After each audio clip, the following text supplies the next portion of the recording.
Bien, queridos, tomen asiento.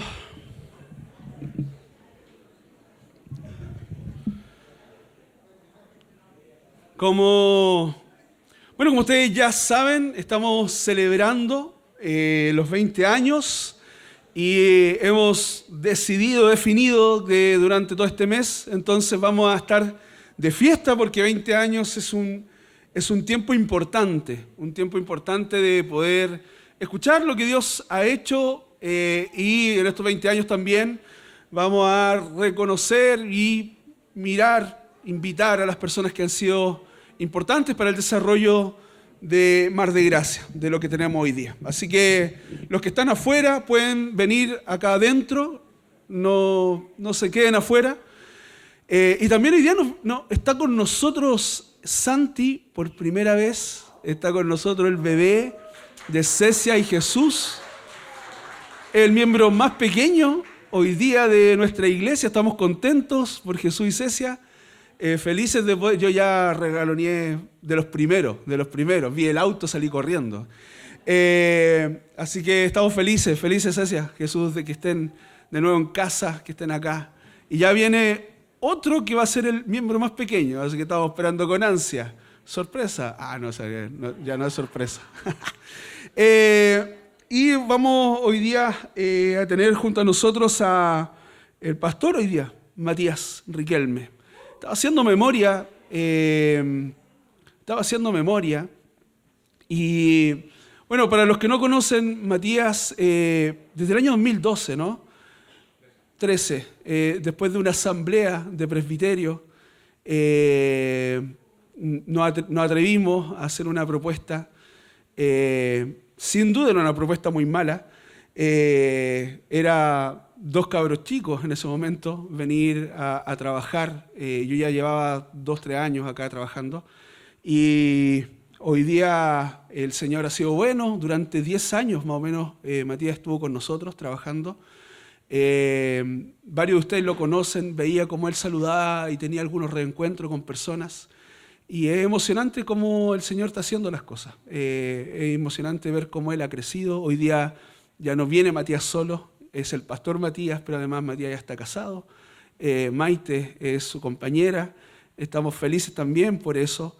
El año 2012 fue a Quilpué y finalizó finalmente todo su proceso de pastor. Y 10 años no es poca cosa. 10 años son muchas de la historia, es mucha agua debajo de ese puente, ¿no? Pero lo que sí reconocemos como iglesia hoy día es cómo el Señor obró a través de siervos, a través de personas que fueron importantes para el desarrollo y para la vida de esta iglesia. Entonces estamos contentos de poder invitar hoy día a Matías, de que pueda venir, de que esté junto a su esposa, de que podamos hoy día gozarnos a través de la predicación de la palabra, de que podamos ver cómo Él ha crecido.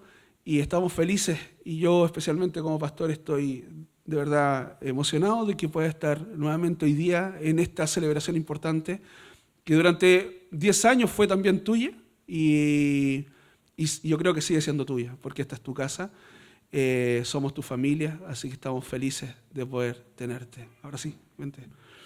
Y vamos a orar por él, vamos a orar para que el Señor bendiga lo que el Señor va a hacer a través de él. Así que te invito a que vamos a tener un momento de oración y vamos a rogarle al Señor por Matías y por su palabra. Gracias, Padre amado, porque eres bueno y porque tú traes, Señor, de vuelta a personas que han sido importantes para el desarrollo de nuestra iglesia. Y queremos rogarte, Dios, de que tú sigas bendiciendo el trabajo de Matías ahora en Quilpué, que tú sigas bendiciendo su matrimonio, que tú sigas bendiciendo, Señor, lo que él es, que sigas bendiciendo este presbiterio y el reino, Señor, a través de su vida, su predicación. Gracias, Padre, porque has sido bueno con esta iglesia al traerlo durante este tiempo, Señor. Gracias porque ha sido tu mano soberana y poderosa. Gracias por toda la historia y todas las cosas que tenemos, Señor, porque ciertamente eso nos hace crecer, madurar, Señor. No desconocemos, Señor, los momentos difíciles y los momentos buenos. Y te damos gracias por todo eso, porque eres bueno, Señor, y nos mantienes como hermanos. Gracias, Padre, porque hoy día lo tenemos junto a su esposa. Bendiga, Mar de Gracia, Señor, a través de la palabra que sin duda es tuya y que tú usas, Señor, como instrumento a Matías. Gracias, Padre, en nombre de Jesús oramos. Amén y amén.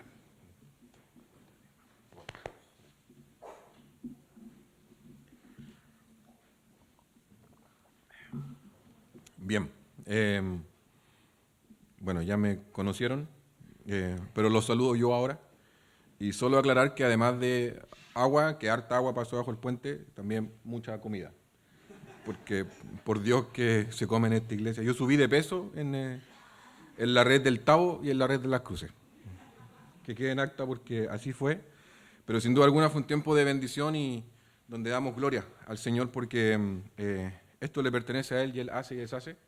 Y en ello descansamos y confiamos. Así que lo invito a abrir su Biblia, por favor, en Jeremías 29.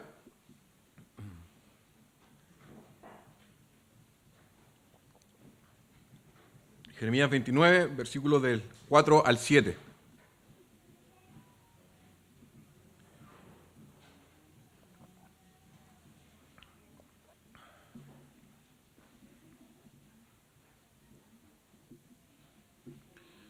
Jeremías 29, versículos del 4 al 7.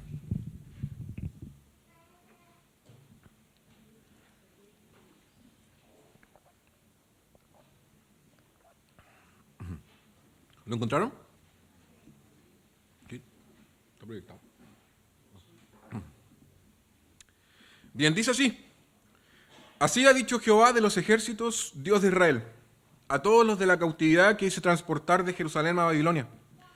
Edificad casas y habitadlas, y plantad huertos y comed frutos de ellos, de comed del fruto de ellos. Casaos y engendrad hijos e hijas, dad mujeres a vuestros hijos y dad maridos a vuestras hijas, para que tengan hijos e hijas y multiplicaos ahí y no os disminuyáis. Procurad la paz de la ciudad a la cual os hice transportar, y rogad por ella a Jehová, porque en su paz tendréis vosotros paz. Los invito a orar nuevamente. Gracias, Padre amado, por el privilegio de poder predicar tu palabra y te quiero rogar que me uses como instrumento tuyo. Que de mi boca salgan tus palabras, Señor bueno, y que tú prepares nuestros corazones para poder recibirla, recibir tu verdad, Señor. Reflexionarla, meditarla, Señor, masticarla, pero por sobre todo, Señor, aplicarla a nuestra vida, vivirla y por sobre todo enseñarla y predicarla a toda criatura. Gracias por este tiempo, oramos en el dulce nombre de Cristo Jesús. Amén. Gracias. Estoy un poquito nervioso entonces. Sí. A veces los hermanos de Quilpué, que es la iglesia que yo pastoreo, me preguntan por qué yo vuelvo a orar luego de que leí el texto. Y es básicamente porque estoy predicando el Evangelio. Entonces, no quiero ser precisamente piedra de tropiezo para nadie. Así que si usted tiene la capacidad de concentrarse y hacer dos cosas al mismo tiempo, por favor siga orando por mí para que no me mande ningún condoro, que hartos que me he mandado ya. El versículo 4 parte y dice, así ha dicho Jehová de los ejércitos, Dios de Israel, a todos los de la cautividad que hice transportar de Jerusalén a Babilonia. Así llama la atención el Señor de sus hijos, de su pueblo. Así él busca que presten atención a lo que Él les quiere decir a través de Jeremías. Dejando claro que esto que va a ocurrir, que va a suceder, que se va a decir, que se va a hablar, no es cosa de hombres, no es creatividad de hombre y no viene de ideas personales de hombres. No son proyectos personales ni propuestas personales para el pueblo. Es palabra de Dios que tiene un fin y un objetivo bastante claro. Y que al mismo tiempo nos presenta y nos enseña la labor de un profeta, que es un hombre llamado a comunicar la palabra revelada de Dios, un hombre que tiene una relación íntima con Dios como su siervo y un mensajero, y cuya tarea es velar por el pueblo de Dios. Jeremías se encontró en este contexto del pueblo escogido con reyes del pueblo de Dios que estaban haciendo tratos con naciones más grandes con el fin de no desaparecer. Tratos que involucraban, entre muchas consecuencias, adorar a los dioses de estas naciones. Algo que sabemos no es agradable a los ojos del Señor y sigue siendo desagradable a sus ojos. Y más de un rey llevó por mal camino a los escogidos del Señor. Y era una situación bastante complicada, lo que se suma a los falsos profetas que estaban por ahí diciendo cosas que no correspondían y que eran cosas de hombres. Y además estaban ahí por culpa del propio pecado del pueblo, en manos de la nación de turno encargada de sembrar el terror, que en este caso era Babilonia. Con todo esto, Dios establece a su pueblo dentro de esta nación perversa. Y esta palabra me parece interesante, establecer, que es una bella acción y con un significado bastante importante y relevante, que es el siguiente. Y es hacer que empiece a funcionar algo, generalmente con propósito de continuidad, como una ciudad, un edificio, una empresa, un organismo, una costumbre, una reforma, etc. Gracias, Pepita. Y asimismo nosotros debemos entender y siempre meditar en que Dios nos pone en el lugar que Él quiere, para su gloria, sirviéndose incluso de la perversión del hombre para lograr aquello. Y debemos entenderlo para nuestra vida. Porque hay una frase que todo ser humano en algún momento la puede decir de cualquier forma, pero es parecido a ¿dónde debo hacer mi vida? Es una pregunta constante, pero que siempre debe estar sometida a la voluntad del Señor. Y donde Él nos quiere es donde nosotros debemos estar. Y este texto es prueba de ello. Porque según la lógica humana, prudente y egoísta, no debíamos hacer vida en Babilonia. Tendríamos que irnos de ese lugar. Establecerse en una porción de tierra, para poder proyectarse en vida, con todas sus implicancias, trabajo, educación, crianza, y por medio de todo esto ser ayuda para el lugar en el que estamos, hermanos, es un privilegio, pero además es una bendición. Y usted y yo tenemos una bendición y somos de bendición porque llevamos y conocemos la promesa del Evangelio.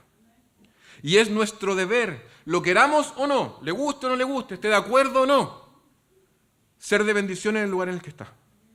Es natural que en cada ser humano, en algún momento de nuestra vida, nosotros tomemos esta decisión de establecernos, de quedarnos. Y espero siempre lo hagamos de la mano del Señor. Y disponer nuestra humanidad en cierto lugar en el cual esperamos a desarrollarnos como personas es algo propio que espero lo hagamos de la mano del Señor. Porque es parte de nuestra naturaleza anhelar aquello. Y es algo que necesariamente debe estar sometido a la voluntad del Señor. Y ahí está la gracia de establecerse para nosotros, los cristianos. Ahí está la gracia de establecerse. El problema es que, ¿qué pasa cuando el establecimiento viene en un lugar y en el contexto del exilio? Viene en un lugar hostil, en un contexto que no nos quiere. Y esta es la situación que está viviendo el pueblo del Señor. Pero no es distinta a la nuestra. Porque la comuna del Tabo no quiere a la iglesia del Tabo acá. Porque la sociedad no quiere a la iglesia. Porque no pertenece a este mundo. Y nuestra patria no es esta. Pero el Señor ahí nos envía a establecernos para su alabanza y su gloria. Y para bendición de las naciones. En esta tierra hostil estamos llamados a establecernos, permanecer y predicar con nuestras manos. Y para ello el Señor dice en el versículo 5, versículo 5 parte, edificad casas y habitadlas, y plantad huertos y comer del fruto de ellos. Maravilloso.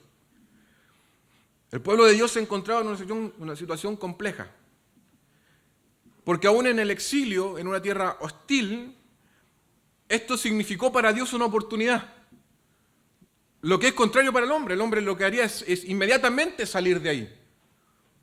Pero para Dios era una oportunidad ideal para que el pueblo pudiese alabarlo y glorificar su nombre a través de lo que las personas mejor saben hacer, que es vivir y desenvolverse en un lugar.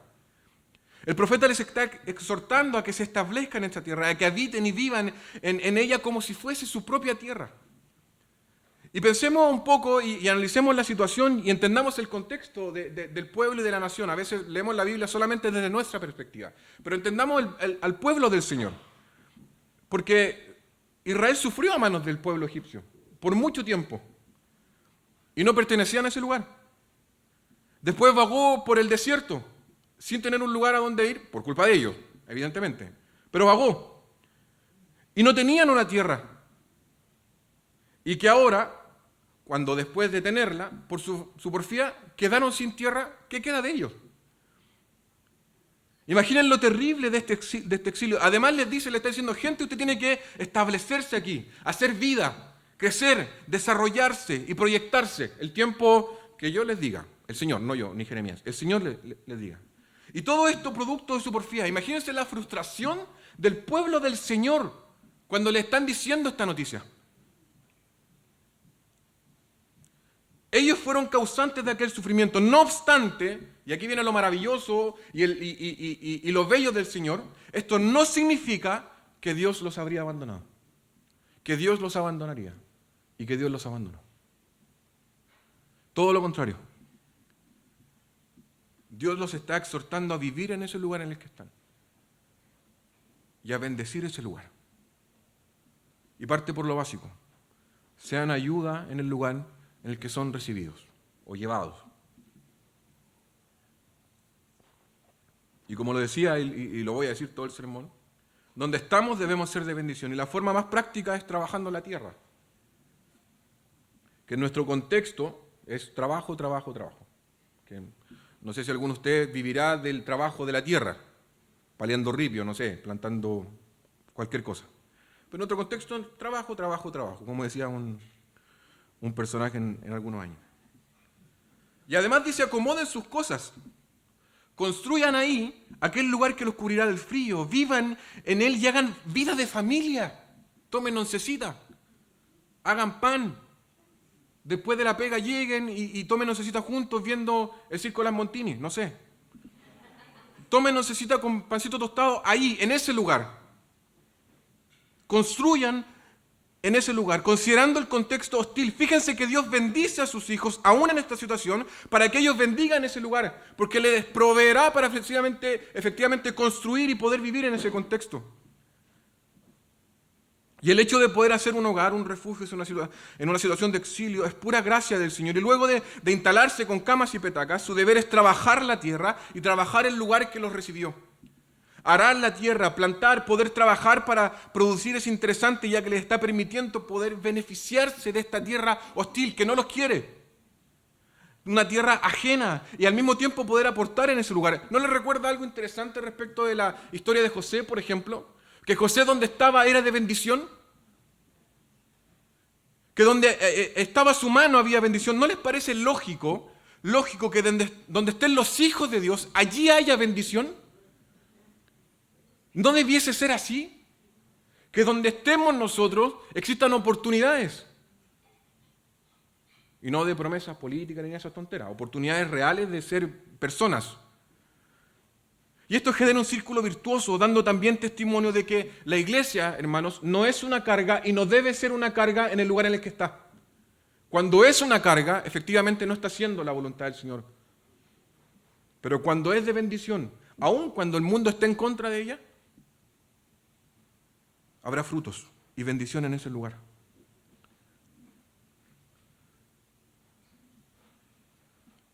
Y esto tiene un sentido profundo. Un sentido profundo cuando el pueblo de Dios trabaja en donde Él los puso, porque Dios bendice, recordando la promesa de que de ellos vendría la bendición a todas las naciones. Por eso al Evangelio hay que ponerle pies y manos.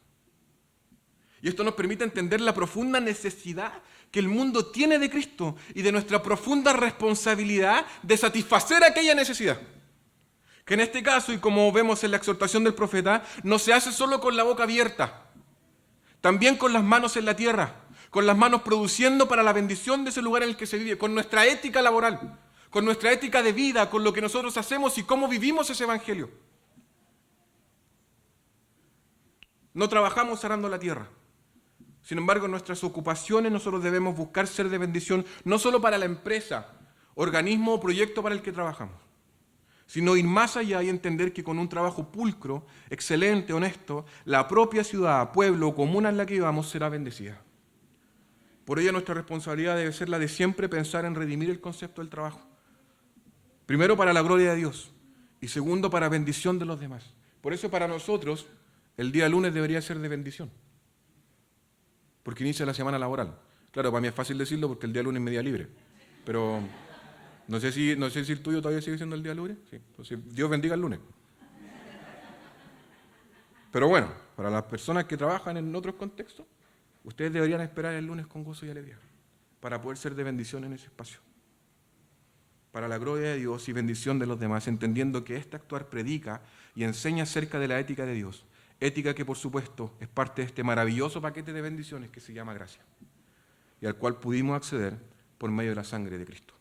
Pero esto no termina ahí, porque el texto se pone aún más interesante y aún más exigente. Versículo 6 dice, casaos y engendrad hijos e hijas, dad mujeres a vuestros hijos y dad maridos a vuestras hijas para que tengan hijos e hijas y multiplicaos ahí y no os disminuyáis. Y esta parte es maravillosa. Una de las características de la premisa de establecerse es un propósito de continuidad, o sea que nosotros continuemos y perseveremos ahí. Y esto es fundamental, porque ¿qué más continuo que tener hijos? Y esta es la definición misma de querer hacer vida en ese lugar. Porque uno se casa y como consecuencia deberían por lo normal haber hijos, como esperamos que el Señor algún día nos dé a Maite y a mí. 6.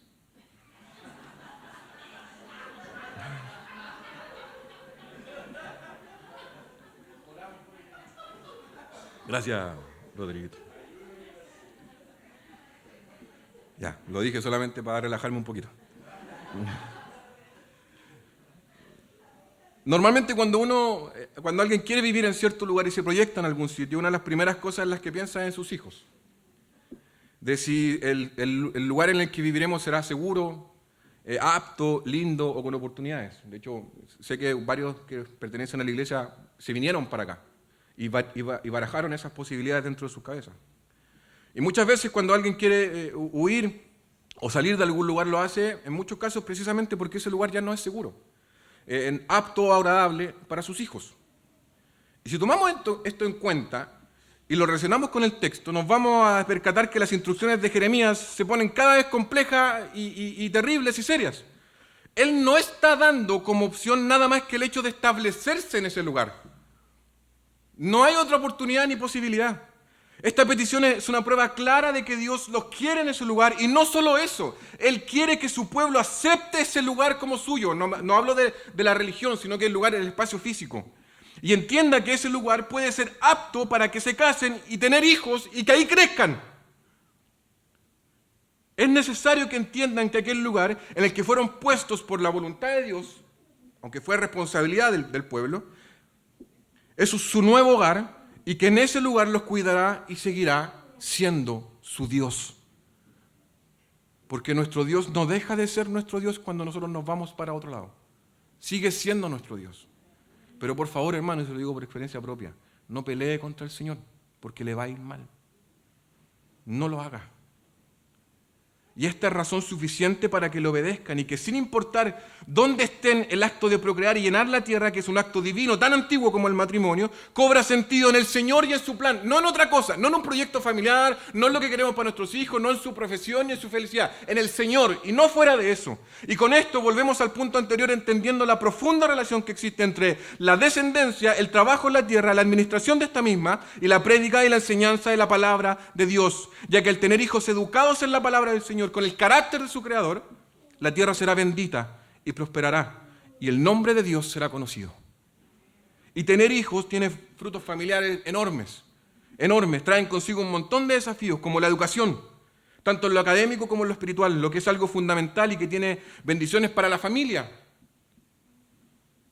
Pero también el hijo se va a desenvolver en algún momento en un contexto social. Porque la descendencia no solo trae consecuencias para la familia, las trae y en gran manera para la sociedad en la que están. En la que se desarrollarán los hijos de Dios. Y que, por supuesto, si fueron educados en la palabra de Dios y exhortados en ella desde su niñez, al momento de enfrentarse a una sociedad caída, lo harán con herramientas que bendicen ese lugar, que le darán un sentido a ese lugar, que le darán esperanza a ese lugar, que le darán un consuelo a ese lugar. Y que además les permitirá trabajar y servir en el lugar que Dios los puso, para alabanza y gloria de su nombre y para bendición de las personas. Por esa razón las instrucciones de Jeremías se vuelven más complejas y más profundas. Porque lo correcto es que el papá piense en el bienestar de su hijo. Y un papá exiliado en Babilonia, no, no es tierra para mi hijo, ¿cómo voy a tener hijo acá? No, se aguantarán. Cuando salgamos de acá tengo. Pero si él dice lo contrario. Porque imaginen para los exiliados lo profundo y complejo de educar a un hijo para bendición de los demás en un contexto hostil, que lo rechaza profundamente, un lugar en el que está obligado. Ahora analicemos nuestra condición de ciudadanos. ¿Somos nosotros ciudadanos primeramente de la comuna en la que vivimos? Por supuesto que no. Somos ciudadanos del cielo. Por esa razón podemos entender lo complejo que fue este mandato para ellos. El contexto del pueblo del Señor como exiliados no es distinto al nuestro, es exactamente el mismo. Exactamente el mismo. Es más, también es responsabilidad nuestra, porque en Adán pecamos todos. Y por eso podemos entender también cuán necesario es que podamos tener hijos y educarlos en los caminos de Dios para bendición de esta comuna o de cualquier otra en la que el Señor nos quiera. Por ello debemos entender que es nuestro deber amar la tierra en la que Dios nos puso y por muy hostil que esta sea, debemos procurar su paz. Y debemos perseverar en su paz. Y si se fijan, la premisa de este texto es, el Señor dice, donde los pondré, ahí tendrán hijos. Esa es la premisa del Señor. Pero la nuestra es, tendré hijos en un lugar seguro. O me iré a tal lugar porque ese lugar es bueno para mis hijos. ¿Se dan cuenta la diferencia que existe entre mi visión y la visión del Señor? Si quieres hacer reír al Señor, cuéntale tus planes, porque Él tiene otra cosa preparada para ti. Y eso es mejor que lo que tú puedas querer para ti mismo o para tu familia. Y aquí viene lo bello del texto en cuanto a la promesa y al sentido práctico de todo esto. Versículo 7. Y procurad la paz de la ciudad, a la cual os hice transportar, y rogad por ella a Jehová, porque en su paz tendréis vosotros paz. Todo lo anterior tiene un sentido absoluto para nosotros. La relación entre nuestra vida y cómo la vivimos en el lugar en el que vivimos es profunda al punto en el que nosotros tenemos la responsabilidad de satisfacer las necesidades de aquel lugar. Y la más grande de todas, por mucho que la gente no lo quiera admitir, y de la cual nacen todas las otras necesidades, es la falta de Cristo. Y usted tiene esa responsabilidad, porque un gran poder conlleva una gran responsabilidad. Y esa es nuestra responsabilidad. Quizá hoy en día lo que más anhelamos es poder estar tranquilos en nuestros hogares, sin que nadie nos moleste, en lo posible no prender la tele, que nadie no tener responsabilidades con terceros. Muchas veces este tipo de acciones de vivir solos y sin mayores complicaciones se le asocia a la palabra el concepto de paz, porque estamos tranquilos. Nadie nos molesta, no tenemos responsabilidades con otros, paz, maravilloso. No obstante, el concepto de paz al que apunta el texto es mucho más profundo y exigente, ya que se desprende directamente de la obra del propio Dios y no de nosotros. No es una paz que simplemente me hable de tranquilidad o un cese de conflicto.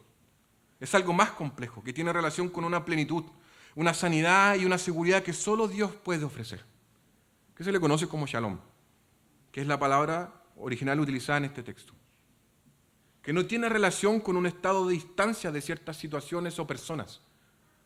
Porque uno no prende la tele, ya, tiene paz. Pero no es esa paz. Todo lo contrario, porque el pueblo estaba en un contexto hostil. Y miren la misericordia primero de Dios con su pueblo y luego de la tierra en la que están. Les está ofreciendo por medio de su pueblo, de sus hijos, su paz. Su paz, la de Él. A través de sus hijos traerá bendición para un lugar que no los quiere, que rechaza al Señor, que no lo reconoce. Y nosotros estamos en ese mismo contexto. Y no solo eso, el profeta les indica que deben rogar por ese lugar. Más encima tengo que orar.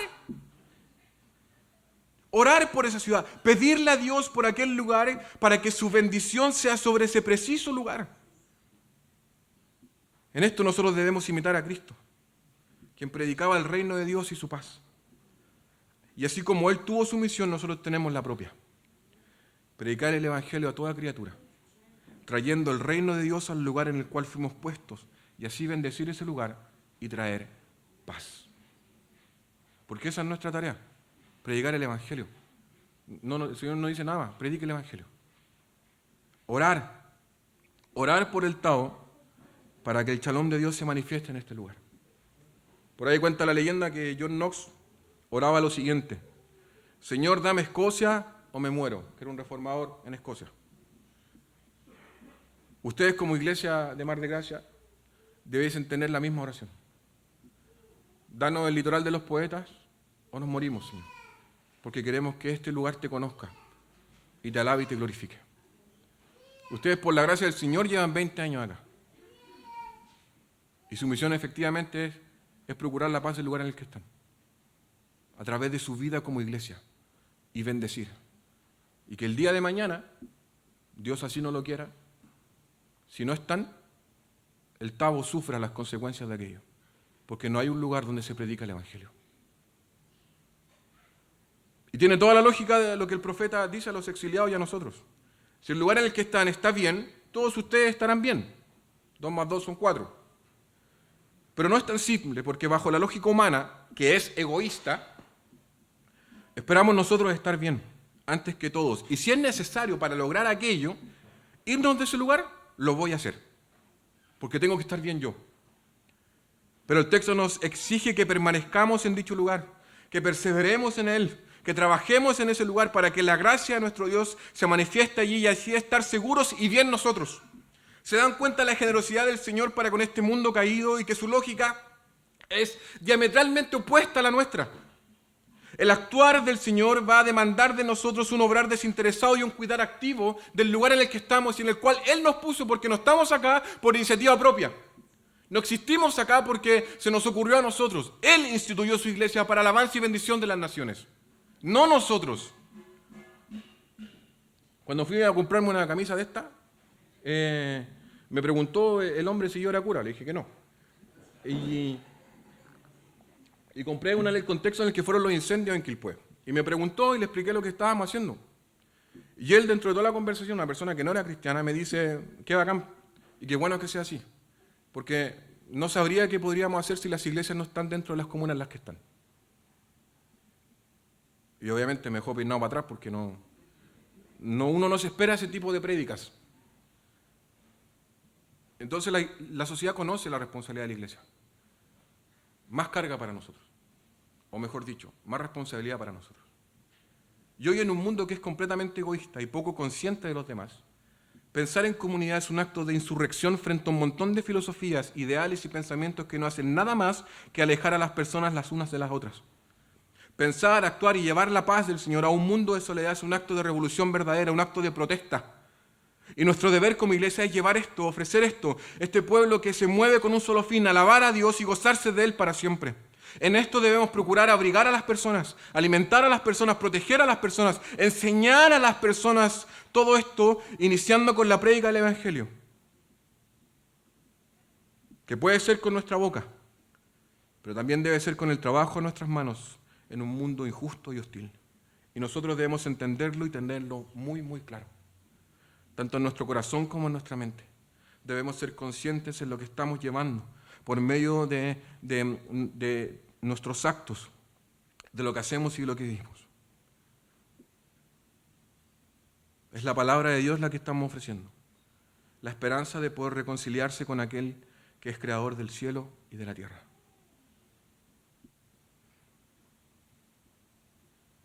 Y nuestro deber es predicar la paz del Señor, que es Cristo, quien es nuestra última, final y absoluta promesa de paz, consuelo, plenitud y reconciliación.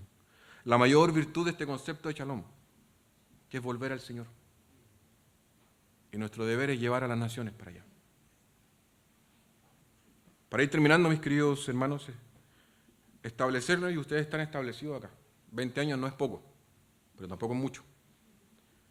Y ojalá Dios quiera que ustedes cumplan muchos años más. Y yo le digo lo mismo a la iglesia de Quilpué, pero a veces no me gusta decirlo tanto porque mientras más años cumplimos es que el Señor no ha venido todavía y yo quiero que venga. Pero en ese tiempo que no viene, que sigamos cumpliendo muchos años más, sujetados y sostenidos por su mano, inspirados y movidos por su palabra y deseosos de que los que están allá afuera vengan acá a adorar al Señor y contentarse con Él. Nosotros somos hoy profetas que establecidos en nuestros hogares podemos anunciar las bondades de aquel que nos llamó de las tinieblas a su luz admirable. La situación vivida por el pueblo de Dios sin duda alguna es complicada. No voy a bajarle el perfil a eso. Sin duda es complicada. No estaban para nada en un mundo agradable, mucho menos en circunstancias que Jeremías les entrega una serie de instrucciones dándole a entender que se quedarán por un buen rato, 70 años. Y por esta razón es necesario entender que la voluntad de Dios es la que nos lleva y nos mantiene en nuestros hogares, establecidos, con hijos, sin hijos, con nietos, sin nietos, establecidos. Y bajo todo esto debemos entender la profundidad del mensaje del profeta a su pueblo. Hermanos, de mar de gracia, el Señor en su incomprensible amor y poder nos llamó a cada uno de nosotros a ser parte de un contexto social, demográfico, haciéndonos partícipes de la cultura del lugar, de la economía y por supuesto de la espiritualidad de esta ciudad. Estamos involucrados con la realidad de este sector de la región de Valparaíso por la voluntad del Señor. Por ese motivo debemos entender que cada cosa que hacemos debe ser a conciencia de cuál es nuestro llamado, pero por sobre todo amar este lugar y desde ahí procurar que ese lugar sea bendecido y que ellos puedan amar a quien los amó primero. Nuestro deber como iglesia es poder servir a la comunidad como un cuerpo en Cristo que somos, llevando el Evangelio, sirviendo a la comunidad y a través de la palabra y preparados para saber enfrentar la realidad en la que estamos. Pero también es una responsabilidad individual. En nuestro andar, en nuestro trabajar, en nuestro vivir. Y como dice la canción, en mi caminar, en mi andar, en mi dormir y en mi despertar. Toda mi vida ha de verse a Él. En la educación de nuestros hijos, nosotros debemos llevar y enseñar el Evangelio. Debemos entender que así de profundos es nuestro compromiso con el lugar en el que Dios nos puso. Y estamos ahí para ser testigos de su amor y compartirlo con las personas que no tienen esperanza de vida eterna. Nuestro consuelo, el del Espíritu Santo, debe ser el de ellos. Debemos compadecernos y tener misericordia del lugar en el que estamos. No podemos ser indiferentes y no debemos mirar con quienes sí compartimos este maravilloso consuelo y con quienes no. Nuestro deber es ir y predicar. El objetivo es poder mostrar a Dios, a Cristo y la obra del Espíritu Santo. Cuando vino el temporal, que fue hace poco, estaban todos asustados. Y nosotros también. Pero una cosa sabíamos, que el Señor prometió no eliminar a la población con un diluvio. Entonces paz en nuestros corazones. Provea esa paz al resto de las personas. Porque en la pandemia estaban todos asustados. Nosotros no. Porque tenemos consuelo en la esperanza y la promesa del Señor Jesucristo. Juan 17, 15 al 17 dice, la oración de Jesús por sus discípulos. Él dice lo siguiente, no ruego que los quites del mundo, sino que los guardes del mal. No son del mundo, como tampoco yo soy del mundo. Santifícalos en tu verdad. Tu palabra es verdad.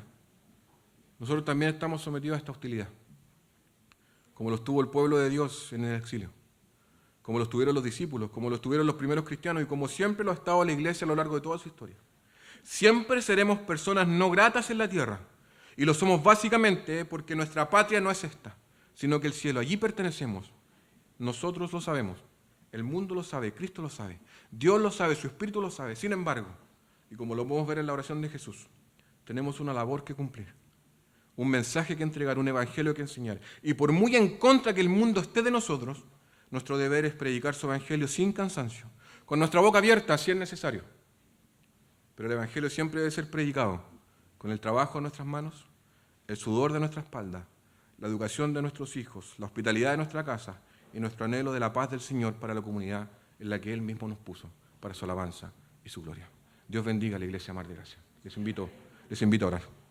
Buen Dios y Padre Celestial, te damos infinitas gracias por tu misericordia, porque eres bueno, Señor, y en tu bondad eterna nos permite reflexionar en tu palabra y desde tu palabra, Señor, nuestra responsabilidad en el mundo en el que estamos, que por sobre todo es predicar tu paz, Señor, y llevar tu evangelio, no solamente con nuestra voz, con nuestros cánticos y con nuestros cultos dominicales, sino que en nuestro día a día, en nuestro hablar, en nuestro movernos, en nuestras decisiones, en nuestro trabajo, en nuestros hogares, en lo que plantamos, en lo que comemos, en lo que vemos, en lo que escuchamos, Padre amado, en la educación de nuestros hijos, Padre amado, Señor, en las decisiones que tomamos, Señor bueno, en la disposición de nuestro corazón.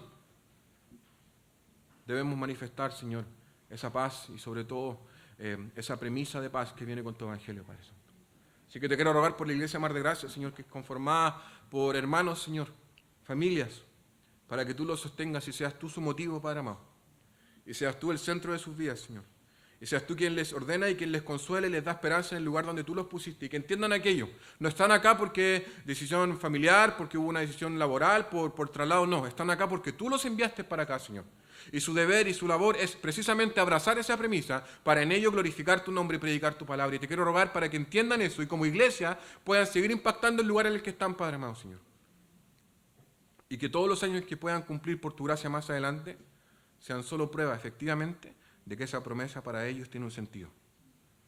Es real, es concreta y tiene un fin en la eternidad, Padre amado, de poder comunicar a través de nuestra vida diaria el evangelio que ofrece vida eterna y una reconciliación con el Padre Celestial.